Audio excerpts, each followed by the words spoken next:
अध्यक्ष महोदय, अंतिम आठवडा प्रस्तावाच्या अनुषंगाने मी माझे विचार व्यक्त करण्यासाठी उभा आहे। अध्यक्ष महोदय, रोजगार हमी योजना या योजनेची मला खरोखर काळजी वाटते।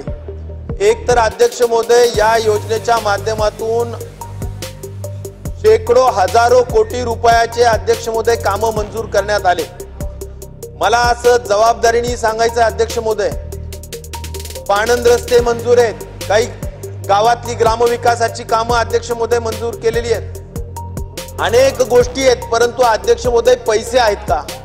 आणि त्यामुळे अनेक लोकांनी 85-15, 95-5 या सगळ्या कामांमध्ये किंवा मातोश्री पाणंद रस्ते या सगळ्या कामांमध्ये अध्यक्ष महोदय कामं केलीत, परंतु आज पैसे मिळत नाहीयेत।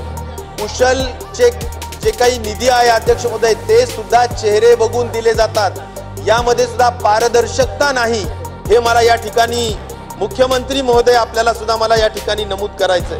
मी अगदी उदाहरण द्यायचं म्हटलं तर एक अंबड तालुक्यातल्या पंचायत समितीचं उदाहरण देईल अध्यक्ष महोदय, की कुशलच्या मागणीची संख्या 356 कामांची आहे आणि कुशलची मागणी जवळजवळ अध्यक्ष महोदय 10,73,00,000ची एका तालुक्याचं मी सांगू इच्छितो। आणि त्यामुळे अध्यक्ष महोदय, अनेक विहिरींमध्ये भ्रष्टाचार, विहिरींमध्ये पैसे खाणं, काम मंजूर करताना काही टक्केवारी घेणं, या सगळ्या गोष्टी अध्यक्ष महोदय अतिशय वेदनादायक, दुःखदायक आहेत। आणि हे सगळं केल्यानंतर झालेल्या कामांचा मोबदला मिळत नाहीये, हे अतिशय अध्यक्ष महोदय चीड निर्माण करणार आहे। आणि म्हणून माननीय मुख्यमंत्री महोदयांना मला अतिशय नम्रतेने सांगायचंय की हे जे कुशलचे पैसे मुख्यमंत्री महोदय हे कसे लवकर मिळतील, हे नक्कीच आपण स्वतः लक्ष देऊन बघावं, अन्यथा अध्यक्ष महोदय काही आत्महत्या झाल्याशिवाय राहणार नाही अशी परिस्थिती आहे।